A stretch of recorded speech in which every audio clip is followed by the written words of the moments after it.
स्वागत आहे तुमचं माझ्या चॅनलवर. तर सगळ्यांना श्री स्वामी समर्थ.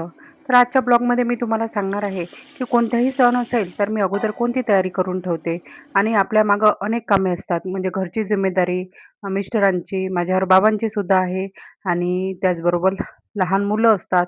तर अशा वेळेस आपण काय करायला पाहिजे? अगोदरच कोणती तयारी करून ठेवायला पाहिजे, हे या ब्लॉगमध्ये मी तुम्हाला आज सगळ्यांना गुढीपाडव्याच्या सांगणार आहे. खूप खूप तर शुभेच्छा. मी लवकरच उठली आणि अगोदरच्या दिवशी मी काय-काय तयारी करून ठेवली ते पण मी आज सांगणार आहे.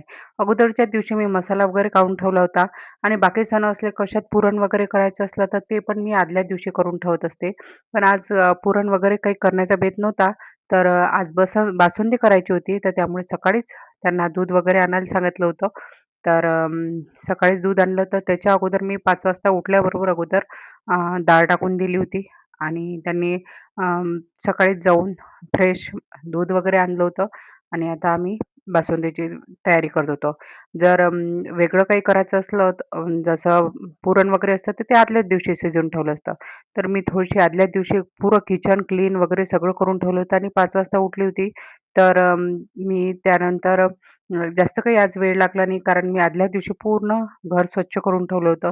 पण थोडंसं तरी पण झाडावं लागलं, पुसावं लागलं तर हे मला 1 तास लागला आणि त्याच्यासोबत मला बाबांचं पण करावं लागतं.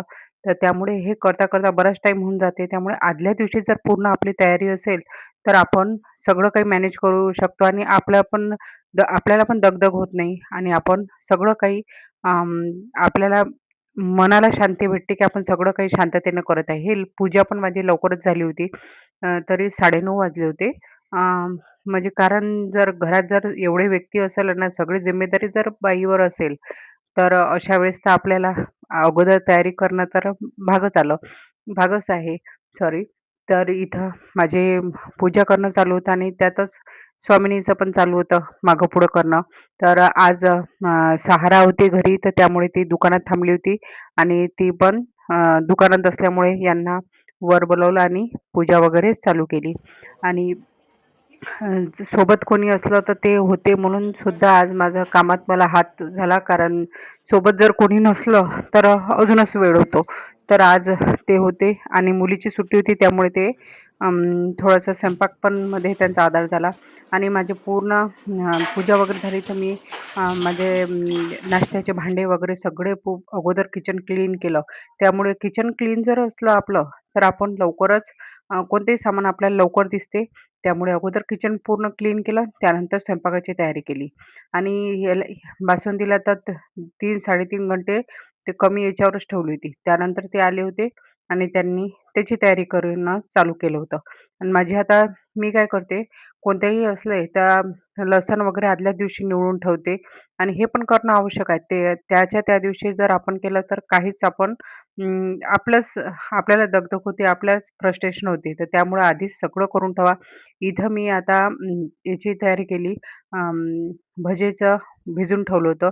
त्यानंतर इथं वड्याची डाळ वगैरे सकाळीच टाकली होती त्यामुळे धुवून वगैरे सगळं झालं होतं आणि इथं मी वड्याची पण तयारी करून ठेवली. म्हणजे एक-एक अशी तयारी करून ठेवतो नंतर एकसाथ मी सगळ्याला फोडणी देते.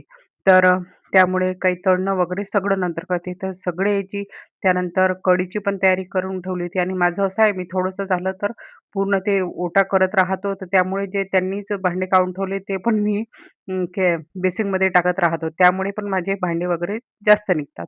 इथं तयारी झाली होती. इथं झालं आहे भज्याचं तयार, इथं वड्याचं आणि इथं कढीचं आणि मसाला हा कालच करून ठेवलेला आहे आणि कढीसाठी मटेरियल सगळं तयार आहे. भातही झालेला आहे आणि कणिकही भिजवलेली आहे. आणि साराचे पप्पाच आता वडे करणार होते. तर ह्या पद्धतीने खूप छान वडे होतात. आधीच तसाच गोळा टाकून द्यायचा आणि ते थोडासा काढल्यानंतर ते बशीवर घेऊन करतात. असे हॉटेलमध्ये त्यांनी पाहिलेले आहे. त्यामुळे ते तसे करतात. मी पण तसेच करते आता. तर तेच ते त्याची तयारी करत होते. ते वडे करत होते तेवढ्या वेळात माझी एकीकडे भाजी फोडणी देणं चालू होतं. थोडासा आधार असला घरच्यांचा कोणाचा तरीसुद्धा कोणाच्या घरी सासू वगैरे असेल त्यांची पण मदत असते.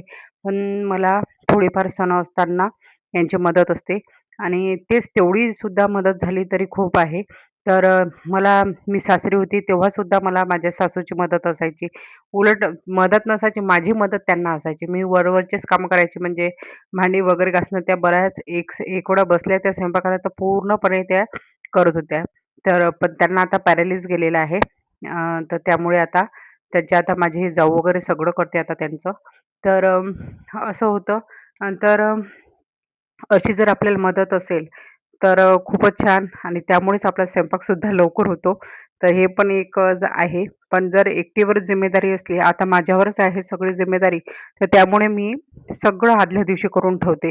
तर अगोदर तर मला मी समजा मी गावाला होती, तेव्हा तर मला उन्हाळ्याचं कोणतं सामान वगैरे असले ते ते जिम्मेदारी माझ्याकडे नव्हती. सासू सगळं करायची आणि माझं फक्त मी फोटो वगैरेचं ते एडिटिंग वगैरे माझं चालायचं.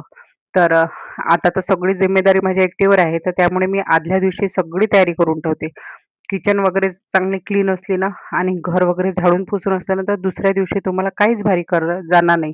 तर तुम्ही हे एकट्यावर जर तुमच्यावर जिम्मेदारी असेल माझ्यासारखी, तर तुम्ही पण नक्की हेच करा. आणि जिथं लहान मुलं आहे आणि माझ्या घरी तर माझे बाबा म्हणजे लहान मुलांसारखेच झालेले आहे. ते पण सकाळी उठतात, तर त्यांचं पण सगळं अगोदर करावं लागतं. त्यानंतर माझ्या कामाची मला सुरुवात करावी लागते आणि मुलगी जर उठली तर तिच्या ह्याच्यात पण बराच वेळ जातो. पण आज माझी मोठी मुलगी होती सहारा त्यामुळे बराच आधार होता आणि ती झोपून होती त्यामुळे सुद्धा ती सहारा दुकानात होती आणि स्वामिनी झोपून होती. अशा वेळी त्यामुळे सुद्धा कामं लवकर झाले होते आणि हे सगळं हा गुढीपाडव्याचा सण आहे. नवीन वर्षात जसे बाकी सगळेजण संकल्प घेतात तसंच आपल्या ह्या मराठी वर्षानुसार जर नवीन वर्ष आपलं चालू होत आहे, तर आपण अशा वेळेस पण काही संकल्प घेतले पाहिजे. जसे सकाळी लवकर उठल्याने जे आपल्याला फरक पडतो ना, लवकर कामं होते आणि आपण स्वतःला सुद्धा वेळ देऊ शकतो. तर जर आपण वेळानं उठलो, तर आपण स्वतःकडे पूर्ण दिवसभर आपली कामं हे लोटत जातात. पण रेग्युलर उठणं पण आवश्यक आहे. आता हे इथं उठली होती आणि त्या सहारानं आणून दिलं होतं. दुकान वगैरे बंद झालं होतं त्यामुळे. तर इथं सारा स्वामिनीला पाहूनच आता थोडंसं ते चिडचिड करत होती. त्यामुळे तिला अगोदर बरोबर पाणी मागते ते बरोबर आता तिला सगळं समजते. पाणी मागणं किंवा भूक लागली तर काही खाऊ पाहिजे का ते सगळं सांगते. इथं माझे भजे वगैरे सगळं काढणं चालू होतं आणि त्याचबरोबर एकीकडे भाजीला सुद्धा चांगले त्यांना सवय आहे, तर ते मला घासून चांगली करायला लावतात. त्यांचं लक्ष सगळं त्याच्याकडे असते. भाजीवर सुद्धा असते आणि मी इकडे आता फक्त माझी कढी राहिली होती. तळण पण झालं होतं सगळं काढणं. फक्त शेवटी कढी आणि त्यात हिंग टाकल्याने खूप छान होते. आणि इथं झाली होती बासुंदी तयार. आता हे 1-2 दिवस तर पुरतेच. तर त्याच्यानंतर इथं होती कढी तयार आणि इथं होते भजे आणि वडे आणि इथं कुरड्या आणि इथं होती भाजी मसाल्याची, पोळ्या आणि नैवेद्य त्यानंतर पहा पाऊण वाजत आला होता. नैवेद्य वगैरे दाखवला आणि हा ब्लॉग तुम्हाला कसा वाटला नक्कीच कमेंटमध्ये सांगा आणि काही जर माझ्या बोलण्यात चुकी झाली असेल तर कारण माझे पण नवीनच हे सुरुवात आहे. एवढी काही प्रॅक्टिस नाही. पण कसा वाटला ब्लॉग तुम्ही नक्कीच कमेंटमध्ये सांगा. चॅनलवर नवीन असेल तर चॅनलला सबस्क्राईब करा.